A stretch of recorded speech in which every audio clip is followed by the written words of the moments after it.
Comment débuter dans Solibri? Comment ouvrir une maquette? Consulter la volumétrie? Comment consulter la data? Comment ça fonctionne? Quels sont les outils? Explication.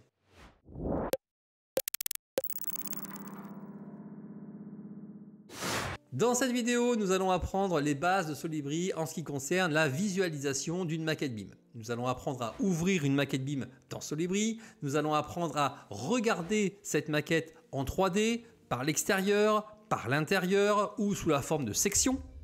Nous allons également apprendre à consulter la data, c'est-à-dire aller chercher dans les différents éléments de la maquette les informations qui s'y trouvent. Et puis nous regarderons également comment aller chercher des dimensions, des longueurs, des largeurs, etc. Toutes les informations dont nous avons besoin pour apprécier la maquette. Alors commençons par la base. Il existe 3 versions de Solibri. Solibri Anywhere qui est la version gratuite, la version Viewer IFC, disponible en lien dans la description et accessible à tous. Vous avez également Solibri Site et Solibri Office qui sont des versions plus avancées avec plus de fonctionnalités. Le travail sur la visualisation que nous allons faire aujourd'hui, nous allons le faire sur Solibri Anywhere, la version de base disponible pour tous, mais l'ensemble de ces fonctionnalités sont également disponibles pour la version Site et la version Office. Nous voici à présent sur le bureau. Nous allons donc démarrer Solibri. Alors pour démarrer Solibri, c'est très simple. Là, on va tout simplement double-cliquer sur l'icône Solibri. Et voilà, Solibri, c'est ouvert. Je suis bien ici sur Solibri Anywhere, c'est marqué en haut de l'écran. Voici donc comment se présente la page d'accueil.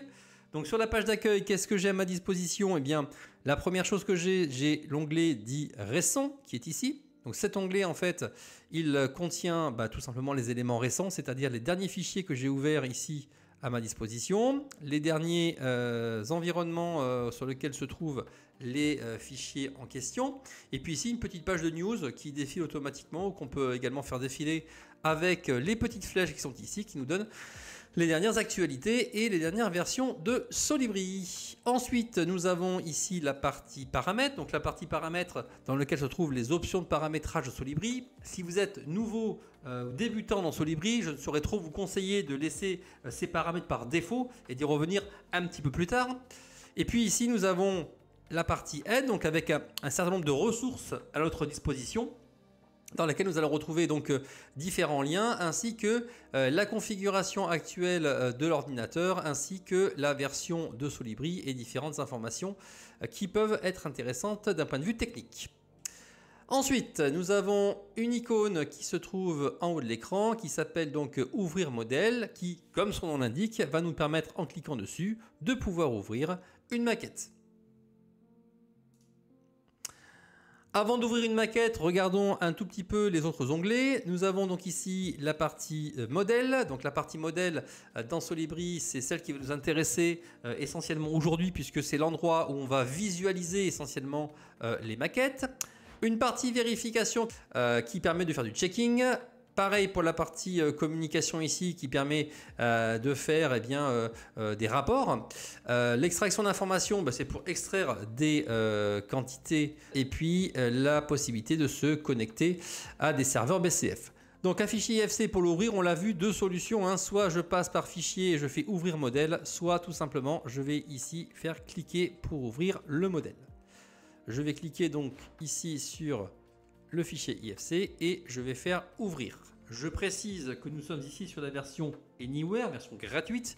La version Anywhere ne permet d'ouvrir qu'un seul fichier IFC à la fois. Bien sûr, les versions Site et Office permettent d'en ouvrir plusieurs. Une fenêtre s'ouvre et m'interroge sur la nature de la maquette que je viens de charger.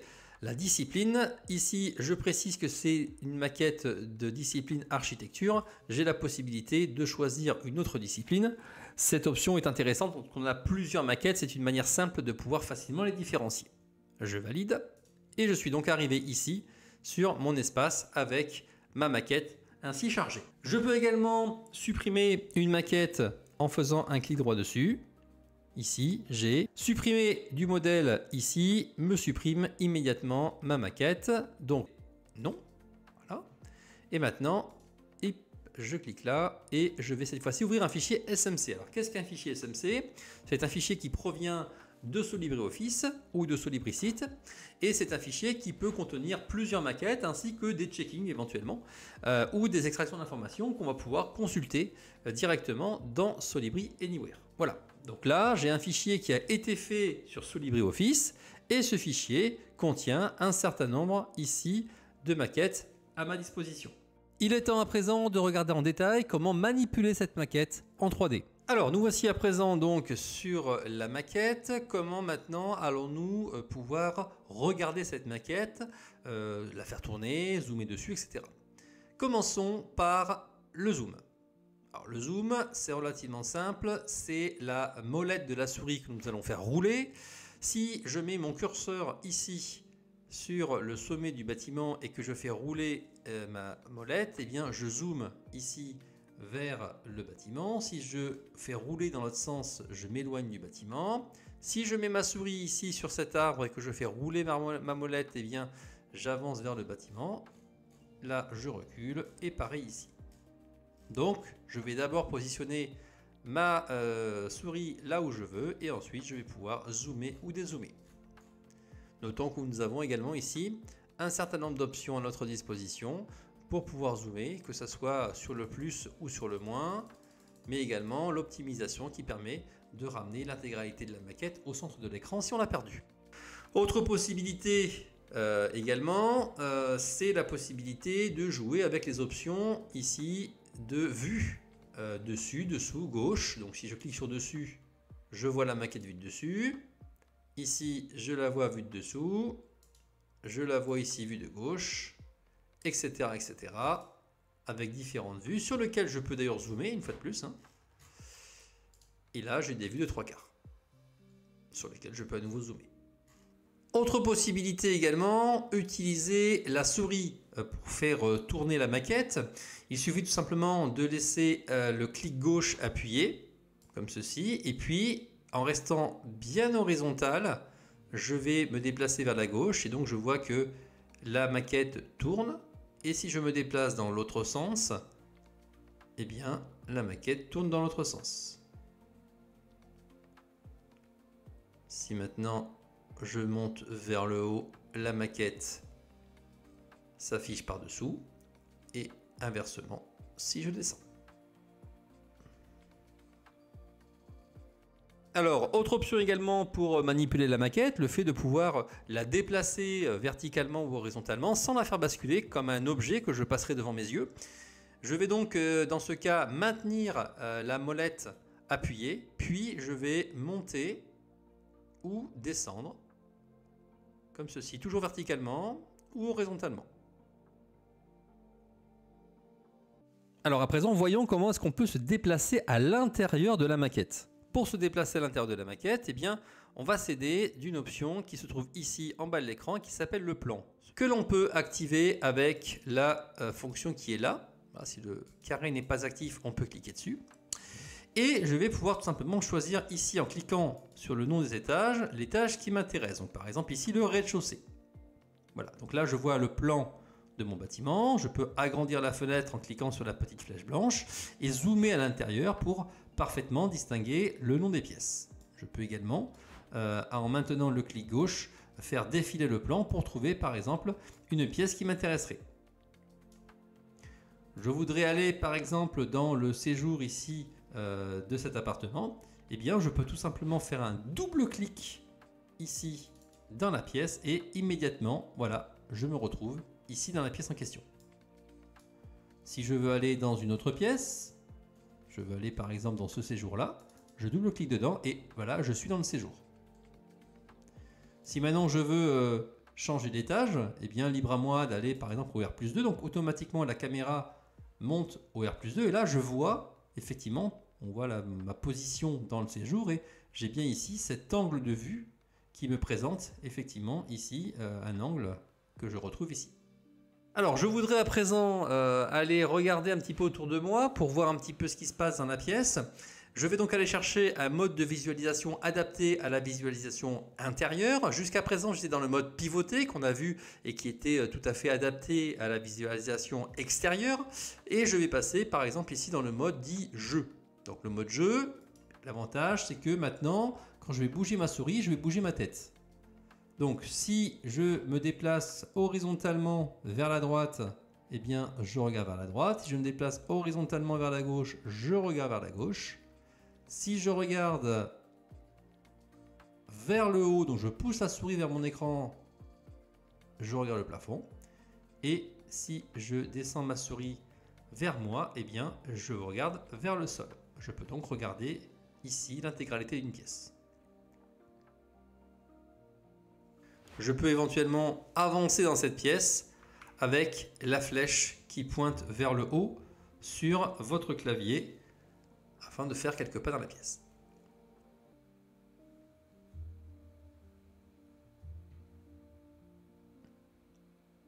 Une fois que j'ai fini, je clique sur la touche échappe qui me fait sortir du mode jeu. Je peux maintenant avec mon curseur revenir sur le mode pivoter. Et donc, je peux tout à fait revenir maintenant à l'extérieur du bâtiment en cliquant sur Zoom étendu qui a donc la capacité de me ramener directement à l'extérieur. À présent, il est temps de filtrer la maquette, c'est-à-dire d'enlever des parties de la maquette de manière à mieux visualiser le reste. Regardons comment on peut faire. Alors, première chose que l'on peut faire, c'est par exemple regarder un seul étage du bâtiment en 3D. Donc pour ce faire, en haut de l'écran, nous avons donc différentes options et parmi ces options, nous avons celle-ci qui nous permet tout simplement de voir les différents étages. Par exemple, je voudrais voir uniquement le rez-de-chaussée, je clique dessus et là je vois uniquement le rez-de-chaussée du bâtiment. Je veux voir un autre étage, par exemple le R+1, je vois mon R+1 ici.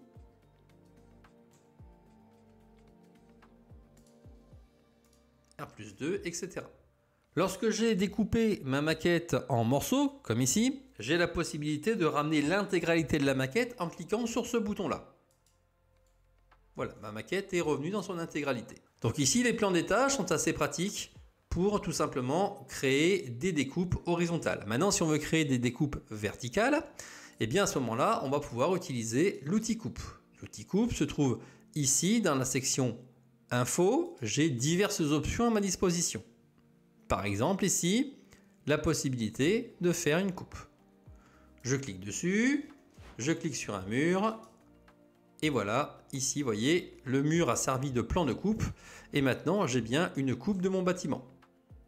À partir de là, j'ai la possibilité, en maintenant la touche Maj et en faisant rouler ma souris, de déplacer, comme ceci, le plan de coupe, afin de pouvoir regarder la maquette. La touche retour arrière me permet d'inverser le plan de coupe.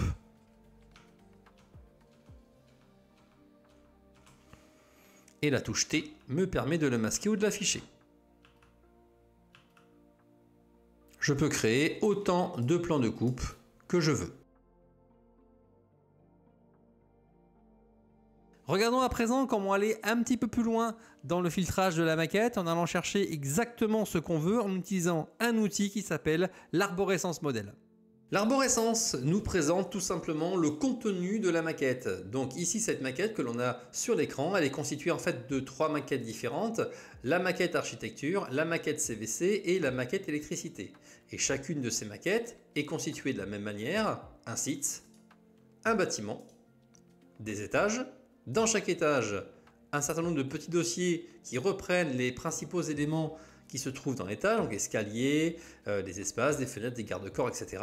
Et pour chacun d'entre eux, eh bien, je vais avoir ici le détail. Donc là, par exemple, je sais que j'ai dans cet étage-là, au R+2, un escalier. Cette manière d'organiser les maquettes est la même pour toutes les maquettes à notre disposition. Je prends par exemple ici la maquette CVC et je retrouve bien ici le site, le bâtiment, les étages et le contenu ici par étage avec dans chaque petit dossier un certain nombre d'éléments.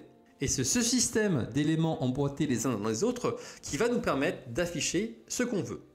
Je vous le disais, j'ai 3 maquettes. Donc si je clique sur la maquette ici Archi, CVC, Elec, elles se mettent en couleur. Si je clique sur CVC et que je clique sur le petit panier bleu, ici je vais isoler la maquette ici CVC.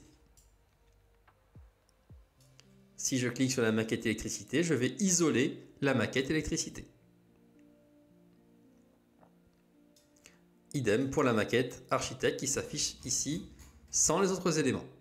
À présent, je peux aller chercher par exemple uniquement un seul étage. Je veux afficher par exemple uniquement le R+2. Pareil, petit panier avec le égal. Là, j'affiche uniquement ici mon R+2.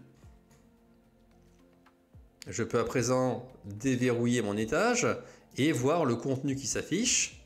Ici par exemple, je voudrais masquer les espaces, les parties bleues, je vais cliquer sur moins pour les masquer. Si je veux masquer par exemple certains murs, eh bien je vais cliquer sur moins pour masquer les murs. Si je veux remettre les murs, je vais cliquer sur plus. Donc le principe est toujours le même à partir de là. Je vais sélectionner ici des ensembles d'éléments. Quand je clique sur plus, je l'ajoute. Quand je clique sur moins, je l'enlève.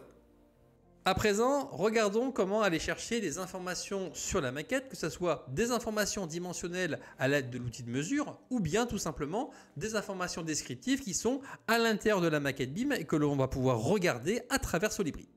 Alors, chaque élément de la maquette contient des informations. Pour pouvoir consulter ces informations, il suffit tout simplement de sélectionner l'un des éléments de la maquette. Je prends par exemple la fenêtre qui est ici, puis je me reporte à la fenêtre qui est ici et là je vois les informations relatives à cette fenêtre. Donc je vois dans un premier onglet qui s'appelle Données BIM ici les informations générales. Donc je vais retrouver ici le logiciel qui a créé la fenêtre, je vais retrouver son type, son nom, ainsi que les différentes informations majeures de cette fenêtre. Ici je vais avoir des notions d'emplacement issues de la maquette, des notions de quantité, de relations, etc. Et ensuite ici, je vais avoir des propriétés qui ont été rajoutées par le créateur de la maquette, des propriétés qui sont laissées à sa disposition. C'est lui qui choisit ce qu'il met comme propriété, comme information. Et donc une fois de plus, eh bien, je vais avoir ici des petits onglets à ma disposition avec différentes informations. Si je change d'élément, je prends par exemple la porte qui est ici, eh bien, je vais avoir des informations qui sont différentes. Si je prends ce mur, je vais également, on le voit, les onglets changent, avoir des informations différentes. Alors, regardons à présent comment aller chercher des dimensions à même la maquette directement avec un outil de mesure.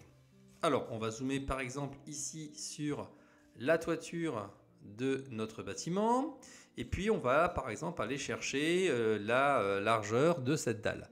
Donc, on va tout simplement cliquer ici sur la partie ici dimension. Et puis, je vais tout simplement ici cliquer sur le bord de l'arête qui se met ici en surbrillance.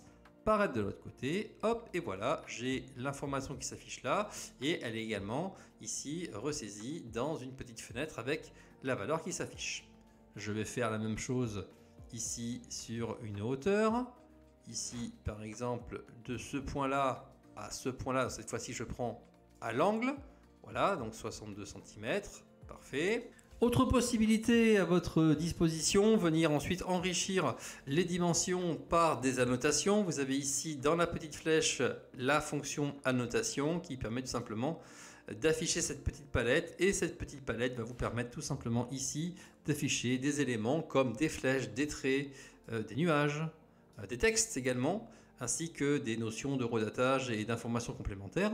Et une fois que vous avez effectivement renseigné votre vue, eh bien vous avez tout à fait la possibilité de faire un petit clic droit et d'aller chercher ici la fonction capture d'écran qui vous permet tout simplement de récupérer la vue que vous avez ici, puis d'afficher n'importe quel logiciel type traitement de texte et de venir coller tout simplement votre capture d'écran à l'intérieur pour venir enrichir votre document, que ce soit un rapport, un compte rendu de chantier, etc. Voilà, ce tuto pour Solibri Anywhere, donc valable pour Solibri Site et Solibri Office, c'est comment charger une maquette, la manipuler, extraire des données. Toute la documentation qui peut vous aider, c'est dans la description. Si vous avez des questions, bien sûr, vous les posez dans les commentaires. Et moi, je vous dis à très vite.